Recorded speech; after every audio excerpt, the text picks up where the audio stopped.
E hoje um convidado que eu tenho o prazer e a honra de chamar de amigo, trabalhamos juntos já em algumas oportunidades, Dr. Maurício Zenaide, ortopedista, especialista em joelhos, mas um cara que trabalha no esporte há muito tempo e vai poder nos ajudar junto aí nessa missão de trazer informação, de levar caminhos para os pais e para as mães que os seus filhos estão chegando ao esporte.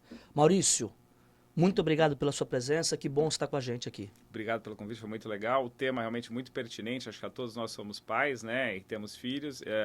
Essa relação dos pais e os filhos em relação ao esporte é muito importante para o crescimento das crianças, né, para eles poderem não ser bons atletas, bons esportistas, mas também terem saúde, né, é isso que a gente vai conversar aqui. Física, mental, comportamental, tudo isso. Exatamente, eu lido mais com a física, mas a mental também é bastante importante. Sim, sim, não, mas a tua experiência no esporte também te dá bagagem pra gente falar sobre vários aspectos. Mas vamos falar primeiro do Maurício criança, do Maurício adolescente. Perfeito. O que você lembra de primeira lembrança, assim, o que te vinha à De cabeça do esporte, esporte? né? Acho que o esporte começou, acho que a maioria dos brasileiros com futebol, né? Realmente a primeira lembrança que eu tenho de esporte é a Copa do Mundo de 82, né? A Copa do Mundo de 82 foi, acho que emblemática para todo mundo que viveu aquilo, né? Eu tinha 5 para 6 anos. E foi um time encantador, né? Todo mundo gostava, eu era muito fã do Zico. E logo na sequência, meu pai nunca foi muito ligado em futebol, mas meu avô era muito, né? Meu pai é paraibano, veio para Santos fazer residência. Meu pai também é médico, né? E meu avô na época já era aqui da cidade, era santista, né? Meu pai não era santista na ocasião. Mas eu acabei me tornando santista. Na época o Santos ganhou depois do Campeonato Paulista de 83, né? Então, realmente, as primeiras lembranças que eu lembro de esporte são essas, né? Eu sempre gostei muito de jogar futebol desde criança. E futebol ou não, mas assim, você lembra de alguma referência muito clara de uma pessoa né, que te influenciou Na a essa parte da paixão? infância, você É, fala? isso, Eu acho isso, que eu posso isso. falar do Zico mesmo. Sempre foi realmente, acho, o cara que eu mais admirei como atleta nesse começo aí, né? Quando eu era pequeno, a gente tentava imitar os dribles, né? A gente viveu os dramas dele aí tanto em 82, depois em 86, né? Que foi uma outra Copa que, como criança, me marcou muito, né? Então, eu acho que talvez o Zico tenha sido o atleta que eu mais gostava, mais admirava nessa É, parte da eu infância. lembro claramente de 82, eu tinha 9 para 10 anos, e eu lembro da movimentação que ainda tem hoje, mas acho que é um pouco diferente porque, pelo menos aonde eu vivia, tinha uma movimentação de rua, né? Você ia pra rua, você Exatamente. preparava a A rua. Copa realmente, acho que hoje eu sinto isso menor um pouco. Ainda tem muito, né? Eu vejo essa Ela é última. mais digital, mais. Isso. Meus filhos, por exemplo, gostam também de futebol, mas a partir da última Copa, eles subiram muito o interesse deles em relação ao futebol. Acho que a Copa realmente é um impulsionador, né, desse isso. Mas antes, realmente, era uma coisa.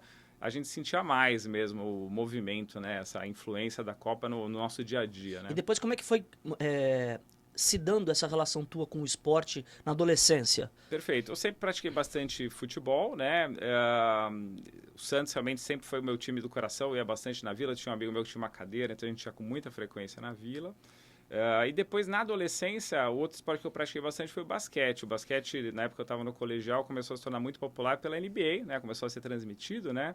A época aí do Magic Johnson, do Michael Jordan. Então, eu diria que na adolescência eu também pratiquei bastante o basquete. Acho que foram os dois esportes que eu mais pratiquei durante o meu crescimento aí. Aí chegou na faculdade. Na faculdade, participou daqueles famosos Dos jogos, jogos de sim, um pouco medicina. sim, durante a medicina, mas assim, mais nos primeiros anos. Depois realmente eu não segui tanto na prática competitiva.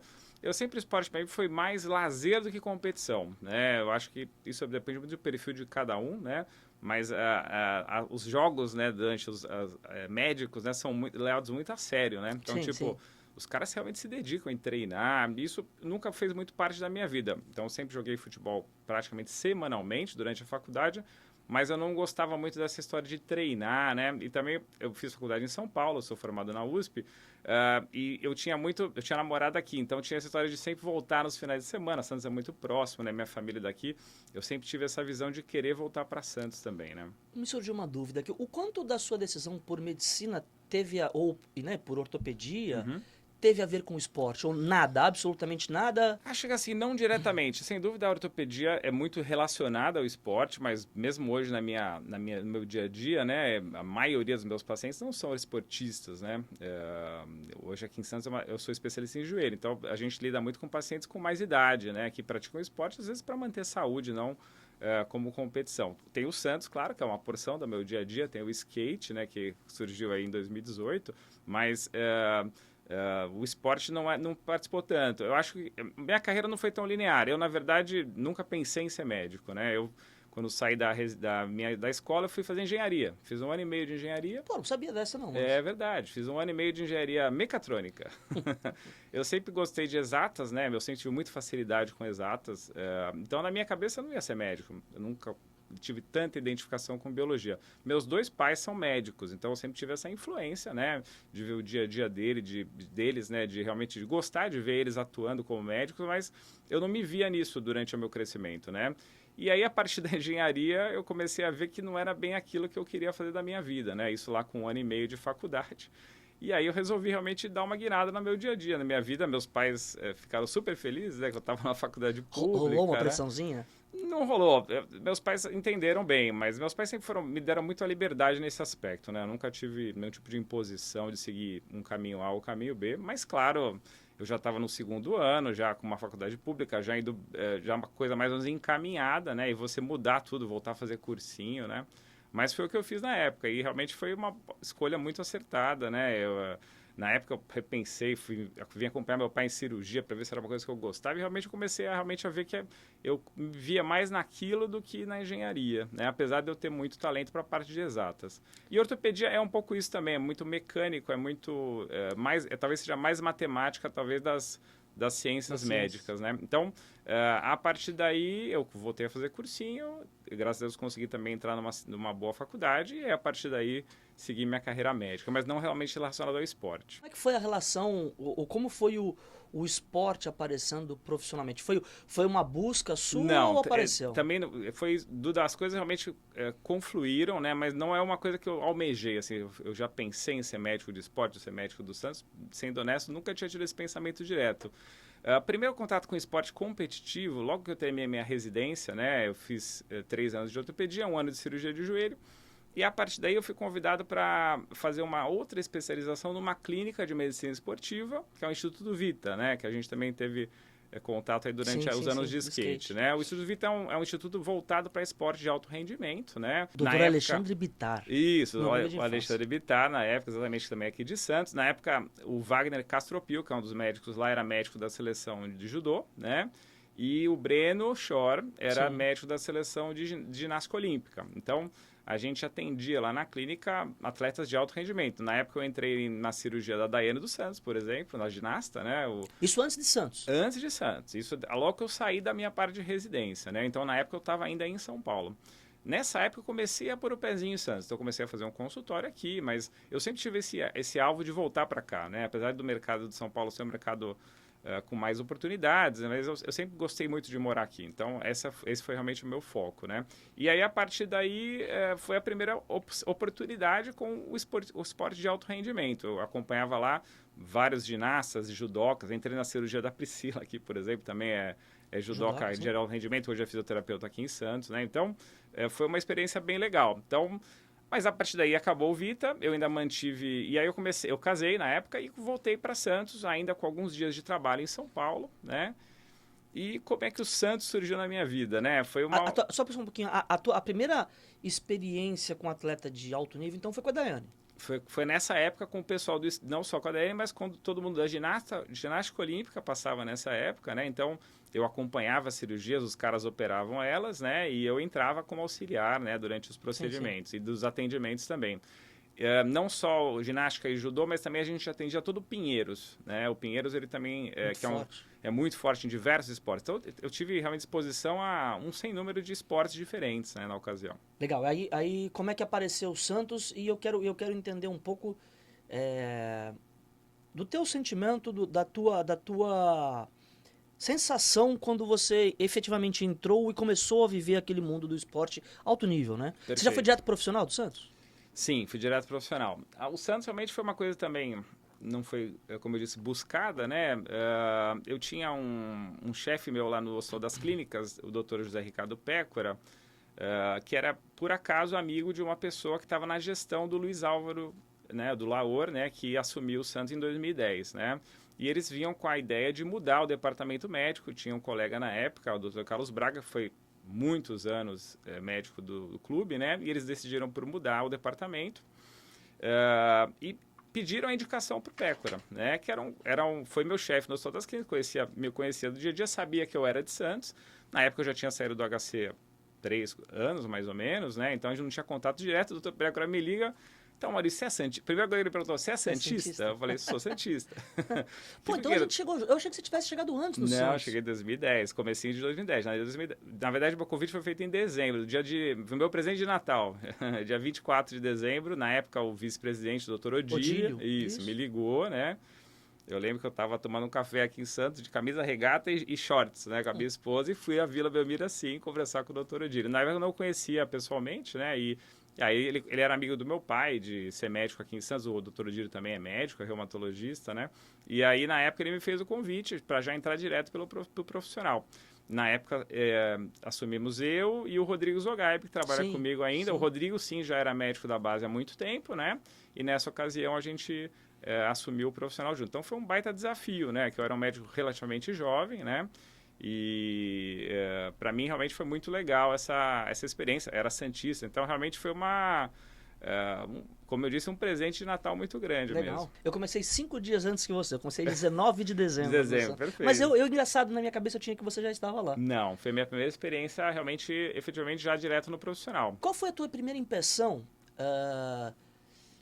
daquela relação? Torcedor, médico, profissional, tal, gabaritado, porém sem a vivência no esporte. Perfeito. E quais foram as primeiras sensações, os primeiros choques até, vou dizer, porque normalmente quem não vive a indústria do esporte e entra na indústria toma aqueles choques iniciais. Sem dúvida, Quais foram as suas primeiras sensações ali, independente da questão se é famoso, se não é famoso o jogador, mas assim, como é que você viu, o que você imaginava para aquilo que você pegou? Perfeito. Acho que isso até que foi fácil para mim, Duda.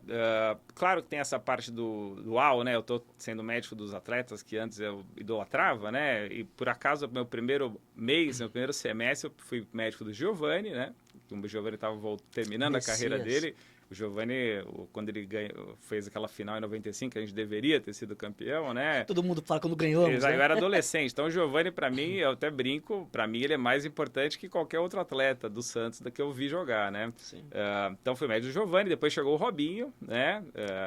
No 26 time. de janeiro, Isso, da cidade. E eu vi o crescimento aí inicial do Neymar e do Ganso, né? Que na época eram um pouco conhecidos e em 6 meses se tornaram superastros, né? Então... foram primeiros 6 meses muito legais. Mas eu sempre, do ponto de vista profissional, consegui fazer um bom distanciamento disso. Acho que meu perfil é assim, eu sou um cara mais calmo, mais reservado, né? Sim. Então, eu sempre encarei eles como pacientes, né? Eu sempre tentei tornar isso de forma mais séria possível. Então, eu acho que isso foi fácil para mim. Não foi uma coisa que eu sofri ou que eu tive um deslumbramento. Eu sempre consegui fazer esse distanciamento entre... essa idolatria do atleta e a minha função como médico. Mas os cuidados que eles, de forma geral, não especificamente um jogador, mas os cuidados que eles tinham com saúde, os cuidados que eles tinham com o tema, te surpreendeu? Não? Você achava que eles... O atleta de futebol, né? Eu acho que isso vem melhorando muito nos últimos anos, né? Estamos falando de 15 anos atrás. Isso, 15 anos atrás. Sem dúvida, naquela época, acho que você tinha um perfil menos profissional do que você tem hoje, né? Em termos de se cuidar, digamos assim, de levar a sério a carreira, né? Muitos... a gente brinca, eram jogadores, não atletas, né? Sim. Isso cada vez foi mudando. Hoje, realmente, os só jogadores são cada vez mais raros, né? Hoje, a gente realmente tem atletas de futebol, né? E naquela época, talvez fosse um pouco menos isso. Mas acho que não me surpreendeu, não. Acho que eu mais ou menos esperava mais ou menos essa situação. Na época, eu tive muito desafio em relação a me adaptar às novas lesões, que são coisas muito fora do habitual de um ortopedista, né? Então, as lesões do esporte são muito peculiares. Então... na época, realmente, eu lembro que eu estudei bastante, assim, foi uma coisa que eu precisei acho que os pacientes têm a noção que o médico já sabe tudo, né? Sim. E não é verdade, né? A gente tem, durante a nossa formação, uma noção muito básica de algumas coisas, né? Por exemplo, lesão muscular é uma coisa. Por isso a especialização, né? Exato, e é uma coisa que a gente não tem noção e às vezes você só vai ter mesmo quando na prática, né? Outro desafio, que foi uma das coisas que me levou para o skate, a relação com o antidoping, né? Que é uma coisa que o médico tradicional não tem noção do que é doping, do que não é doping, né? Isso... para o atleta profissional é muito importante. É um assunto, né? Que eu até vou tocar mais para frente, principalmente para as crianças, mas foi muito aprendizado realmente. No futebol, eu confesso que eu já tinha essa atenção, mas eu acho que no skate eu tive que entrar mais no detalhe. Perfeito. E uma das coisas, né, que a famosa Neusaldina, isso para Perfeito. mim foi um choque. Exatamente. Que Neusaldina é doping, né? Isso é uma coisa que... Exatamente, é isso aí. O doping a gente aprende, a gente vai ver que vários remédios corriqueiros, né, que a gente usa para dor de cabeça, para uma crise de bronquite, uma pomada, podem ser doping, né?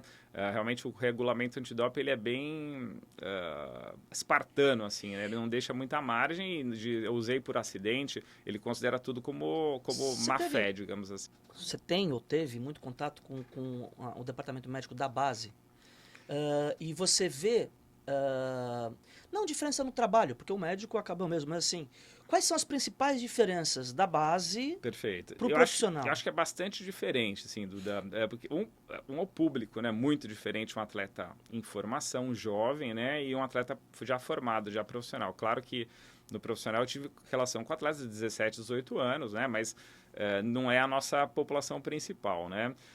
Você tem também isso que a gente sempre vai falar, que é a relação com os pais, né? A gente, claro, precisa falar eventualmente com o pai do atleta no profissional, mas é uma coisa muito menos frequente, né? Isso acontece às vezes mais em situações de uma cirurgia, uma situação mais drástica, né? Na base, acredito que seja uma coisa muito mais habitual, né? E tem, claro, essa parte do atleta já ser mais famoso, isso também, sem dúvida, é um ponto realmente que a gente tem que tomar muito cuidado no lidar com informações médicas, né? Falando especificamente da molecada, né? Assim, essa série, né, de podcasts que a gente está fazendo é muito voltada para aquele pai, para aquela mãe que não são da indústria do esporte. Perfeito.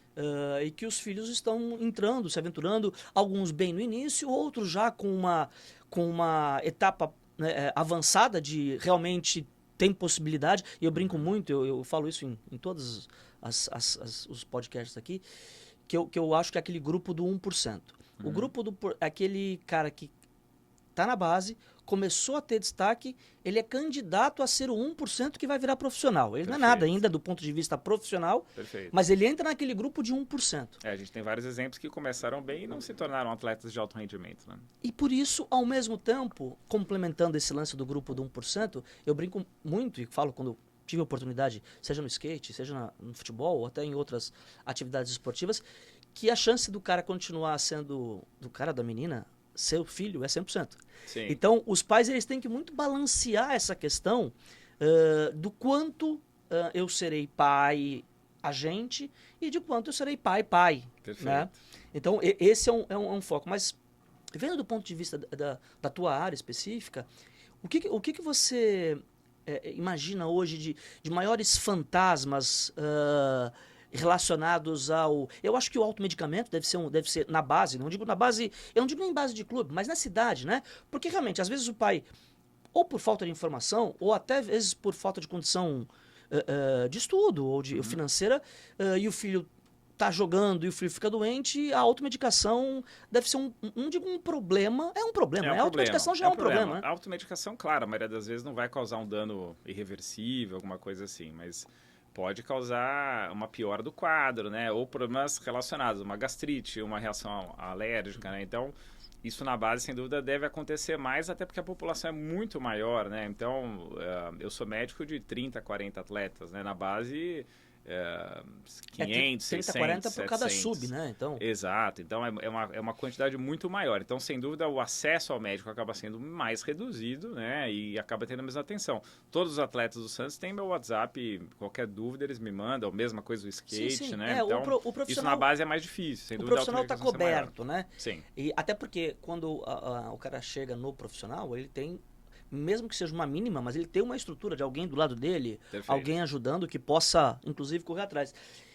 Na questão do pai e da mãe, é o pai e a mãe trabalhando o dia inteiro e o filho com as atividades, né? Perfeito. Tendo que correr atrás. E uma coisa que eu vejo muito são as lendas urbanas relacionadas à suplementação, relacionadas a fórmulas mágicas de recuperação e até aquelas crendices das vovós. Sim. Que todas têm, as minhas tiveram e todas têm de toma uma gota disso, com um pouquinho daquilo, uma erva daqui, outra que dali, resolve. Como é que que você pode aconselhar para um pai desse que está realmente vivendo uma situação onde ele é o responsável pela solução e, ao mesmo tempo, ele não tem a informação técnica para poder resolver? Sem dúvida, é muito comum a gente ver também outras situações, como por exemplo, o pai levar direto para fisioterapia sem ter um diagnóstico, né? Então, eu acho que o ponto que eu posso aconselhar aos pais que estão vivendo um filho com alguma patologia, a primeira coisa é buscar uma referência médica, fazer um bom diagnóstico. Esse é o primeiro ponto de tratar qualquer coisa. A partir daí, buscar o tratamento, né? Não tentar tratar de forma empírica, né? Acho que esse é o O ponto Dr. principal. Google nem sempre é o melhor. Exato. Hoje, com acesso ao Google, as pessoas às vezes interpretam como se soubessem as coisas e infelizmente, a gente vê muitos erros, né? Claro, e o discernimento de você ver as informações da internet que estão corretas e incorretas é muito difícil para quem não é da área médica ter, né? Esse seria o mundo ideal, né? E aqui concordamos que, infelizmente, até por uma questão social e cultural do Sim. país, a gente está longe disso, está Verdade. distante disso. Mas como é que você orientaria o pai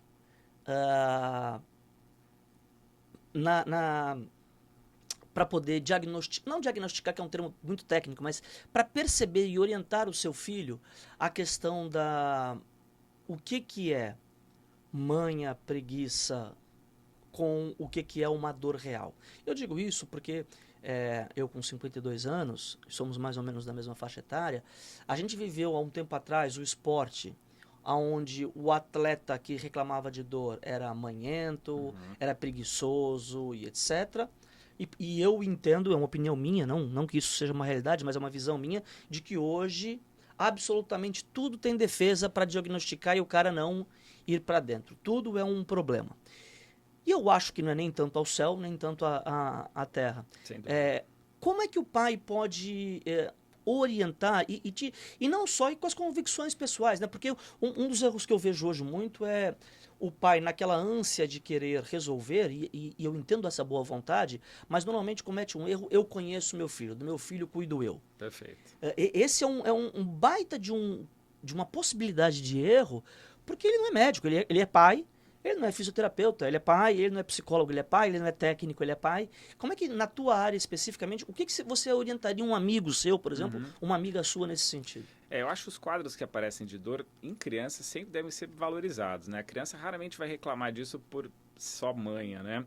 Claro que tudo que é mais recorrente tem que ser mais realizado, ou tudo que mostra alterações mais objetivas. Por exemplo, a gente vê um inchaço num joelho, a gente vê o atleta mancando, por exemplo, né? A gente vê uma alteração do movimento daquela articulação. Então, fatores objetivos sempre, claro, devem ser muito valorizados, mas criança, realmente, eu acho que a gente não deve desvalorizar as dores, especialmente se elas se tornarem mais recorrentes, tá? A gente sempre é importante valorizar e tentar formar um diagnóstico. Muita coisa pode ter realmente uma importância, quanto mais rápido o tratamento, melhor vai ser o nosso desfecho.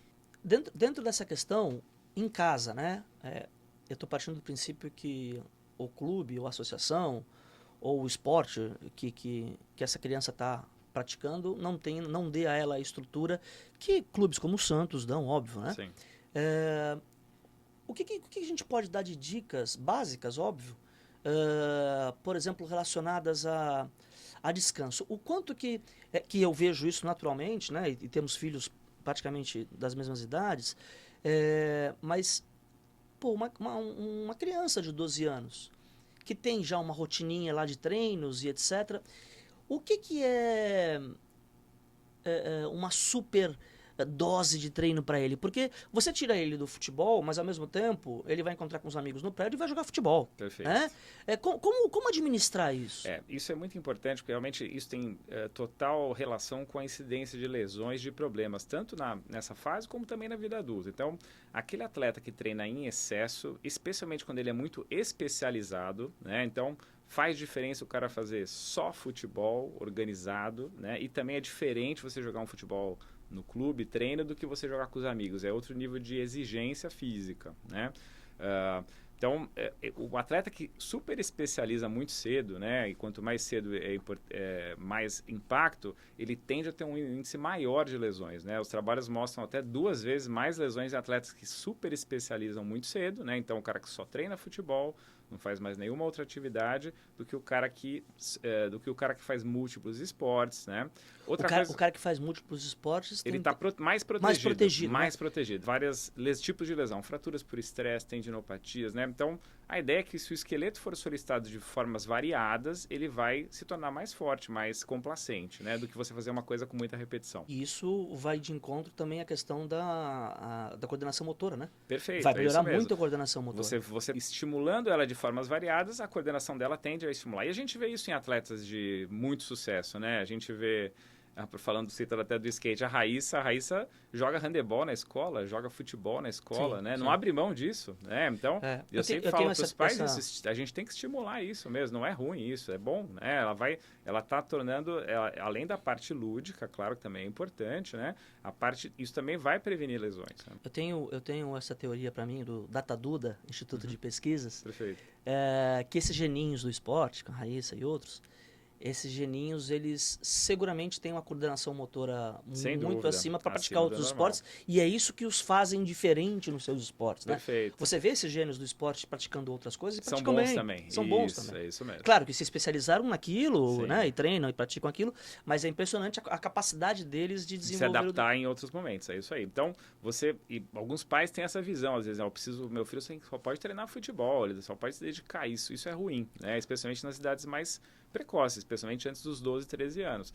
À medida que a criança for se tornando mais velha, faz mais sentido, claro, focar mais. Mas quanto mais cedo, mais a gente tem que estimular modalidades diferentes. Outra percepção minha que eu queria ver contigo, se tem algum fundo científico nisso, mas para mim tem uma questão muito ligada à questão mental, à questão da contusão.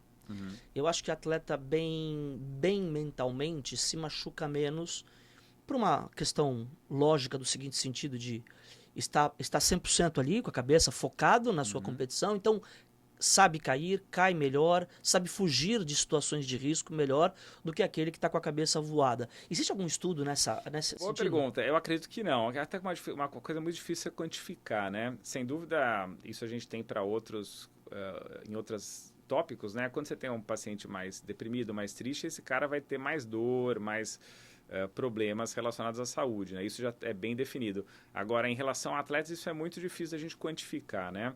Mas eu já vi isso acontecer mais de uma vez, um atleta que está em baixa, por alguma razão, ter uma lesão mais grave. Eu gostaria de um dia... Vou pesquisar para ver se eu encontro isso, porque nas minhas experiências pessoais, e óbvio que elas não são científicas, né? Exato. Mas nas minhas experiências aí nesses quase 20 anos de esporte, é impressionante como eu consigo lembrar de momentos de contusão de alguns atletas que os bastidores a gente sabia que a cabeça não estava 100%. Sem dúvida que isso influencia, não tenho muita dúvida, apesar de ser difícil fazer um desenho estatístico para a gente chegar nessa conclusão líquida e certa, né? Eu acho que, sem dúvida, isso influencia muito. E, Maurício, vamos lá.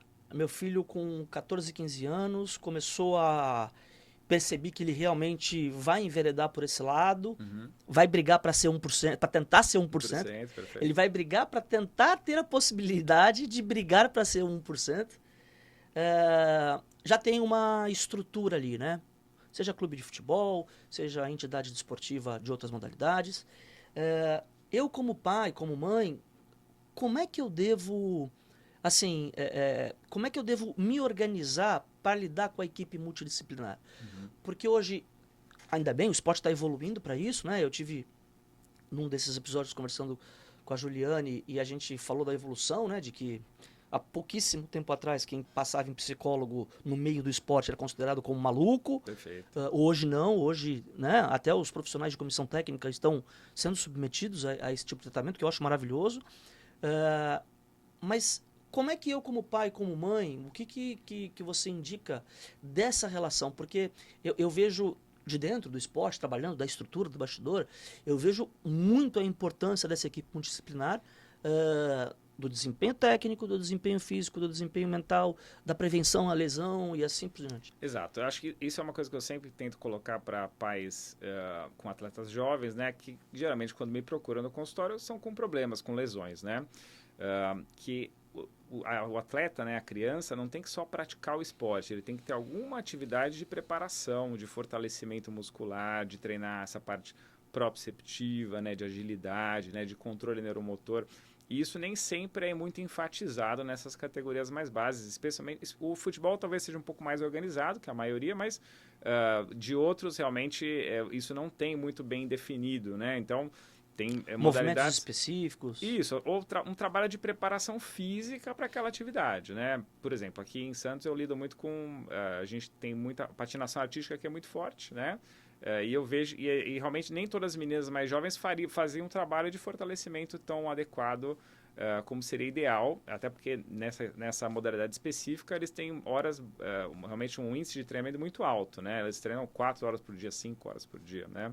Isso acontece também com ginástica olímpica, assim por diante. Então, o atleta tem que ter essa noção que ele precisa, né, de realmente ter uma parte de preparação muscular fora do esporte. Na prática é que quem vai enveredar por essa linha mais competitiva mesmo, o treino não acaba no treino, né? Perfeito, ele precisa ter uma preparação. Outra coisa que é fundamental também é a parte da recuperação, do descanso, né? Então, os pais às vezes não entendem isso, mas não adianta ele querer fazer futebol de salão, campo e de areia à noite, né? Ele precisa de descanso, ele precisa ter... Sono faz parte do treino. Né? Sono e o descanso, ele tem atividades fora do esporte, né? Então, realmente nessa idade, né, quanto mais jovem o esqueleto, menos capacidade ele vai ter de lidar com muitas horas de treinamento, né? Então, ele precisa do repouso, do sono, da alimentação, né? Então, essa parte de recuperação é muito importante, cada vez a gente dá mais valor para isso também no atleta adulto, né? Então, o sono hoje é muito valorizado para sem número de patologias, né? Na sua opinião, recuperação de lesão grave, eu vou por grave, mas uma lesão que te... eu não quero usar o grave porque... Uma lesão que te faça parar de competir por muito tempo. Perfeito. É isso a definição de grave mesmo que a gente usa. Mais ou menos acima de um mês a gente considera grave. Ótimo. Bom saber, me atualizei sobre o tema.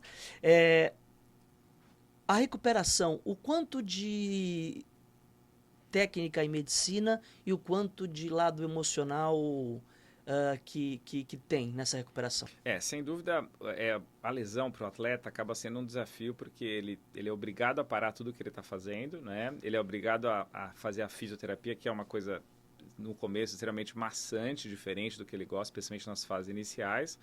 Então, realmente, é um baque emocional, né? Aí eu sempre tento impulsionar o atleta, e isso eu vi em vários momentos da carreira, que uma lesão muitas vezes não é uma coisa ruim, é uma oportunidade, né? Dele parar, dele se preparar melhor e dele voltar ainda mais forte, né? É isso que eu sempre tento enfatizar. A fisioterapia de recuperação, ela é pior do que a de prevenção, né? Pior que eu digo...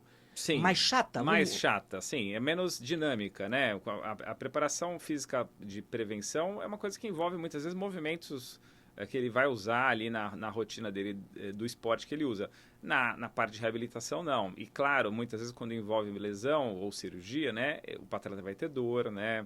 Vai ter limitação, ele vai ter que lutar contra essa dor durante o processo, né? Então, a fisioterapia, muitas vezes, ele tem uma cirurgia de joelho, por exemplo, tem que recuperar movimento. Isso ele precisa enfrentar esse processo de dor, né? Isso, tipicamente, os atletas, na minha visão, toleram muito bem, né? O atleta, de forma geral, ele está acostumado a lidar com isso, né? Então, mas a gente está falando lá no profissional, adulto, lá em cima. As crianças... Eu estou falando no de 16 anos, e que é uma época, inclusive, muito de definição profissional. Perfeito. Definição, não digo definição, mas de começar a abrir portas profissionais. Sem dúvida. Né? Tanto que uma lesão nesse aspecto, eu já vi muitas vezes acontecer, acaba sendo um divisor de água entre o cara desistir, né? Sim, o cara sair do caminho de se tornar um atleta profissional e seguir outro caminho, né? Mas... então, sem dúvida, essa parte mental é muito importante. Então, eu acho que faz parte também do médico reforçar isso. Eu sempre tento levantar essa parte do atleta, né? Porque realmente é frustrante, é difícil, ele precisa essa parte mental. Isso é fundamental para a recuperação dele. Se ele não estiver positivo, as chances das complicações aumentam muito. E nessa linha, mas... E o Maurício Pai? Uhum. A gente estava conversando aqui antes e tal...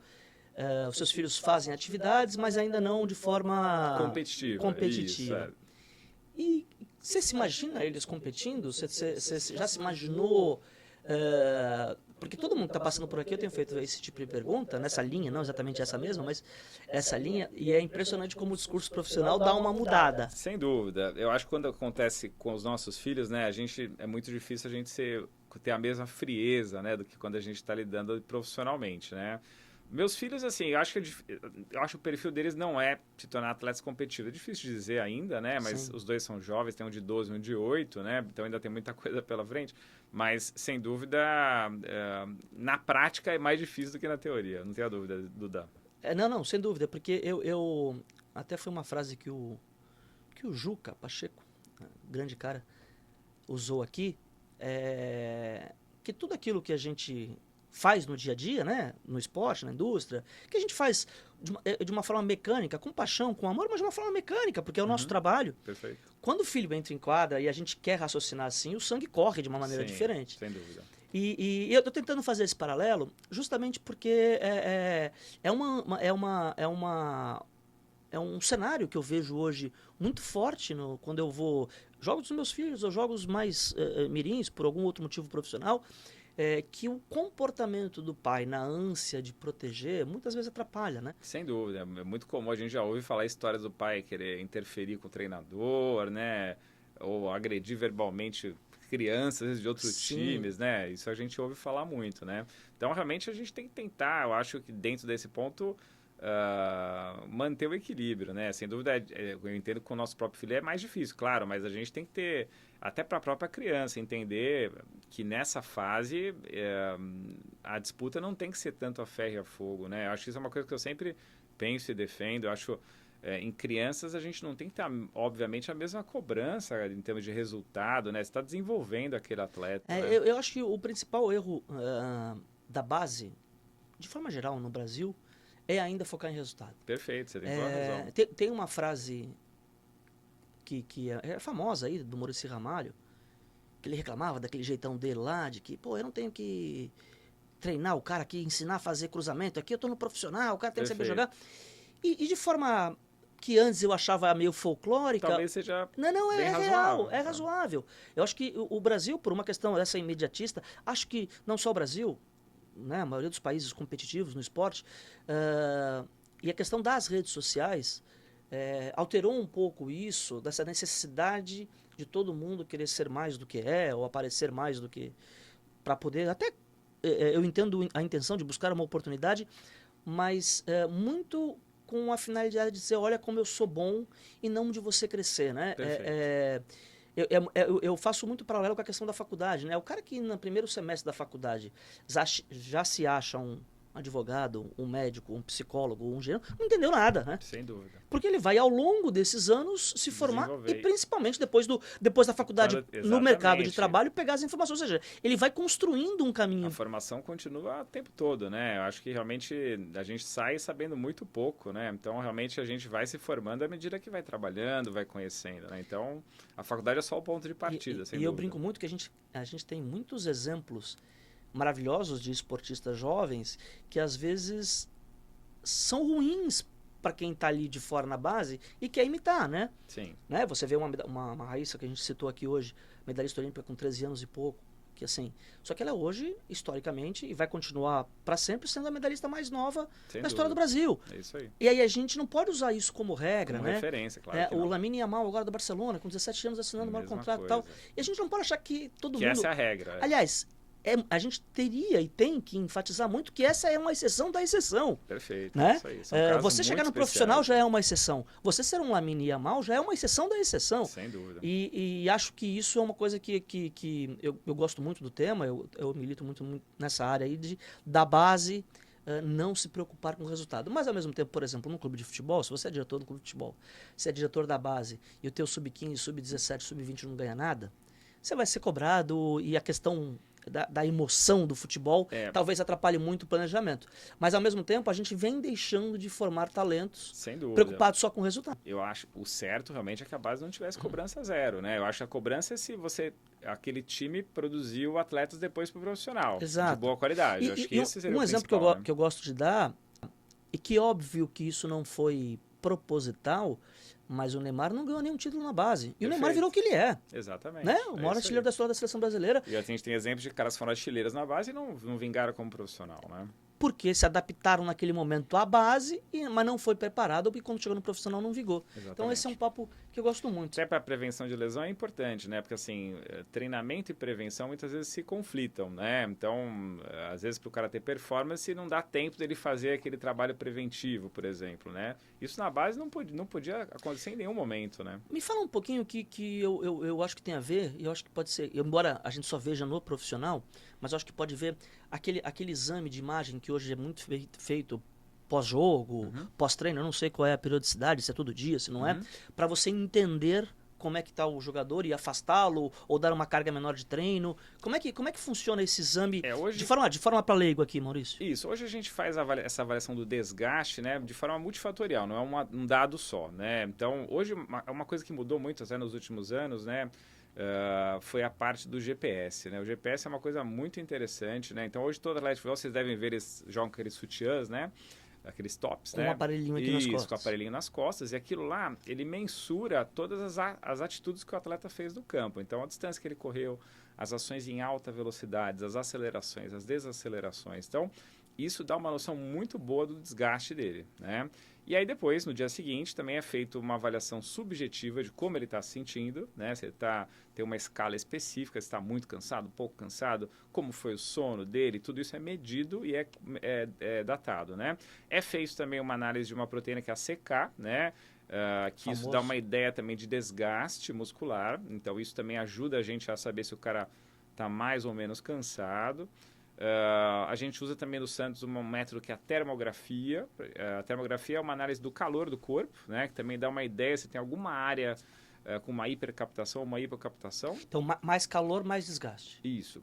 E a princípio, a decisão nunca é tomada frente a uma coisa só, né? A gente junta todos esses dados, a gente também, claro, junta a situação atual do time, do calendário, de quando é o próximo jogo, para tomar decisões. Se esse cara treina hoje, se esse cara treina amanhã, se esse cara vai para o próximo jogo. Sim, né? sim, mas o fato é que hoje vocês têm muito mais informações sobre o corpo muito mais dados do que os achismos lá de trás. Sem dúvida. Isso não só para desgaste, como também para programação de treinamento. Você acha que esse tipo de tecnologia, por exemplo, o GPS, ele vai conseguir baratear ao ponto de chegar e um clube de bairro ter?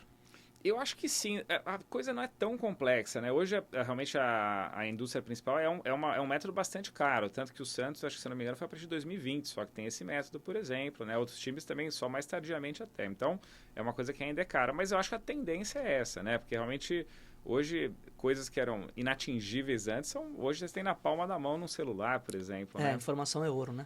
Um smartwatch também dá tanta informação da saúde do nosso sono hoje de uma forma baratíssima. Um pai pode usar essa.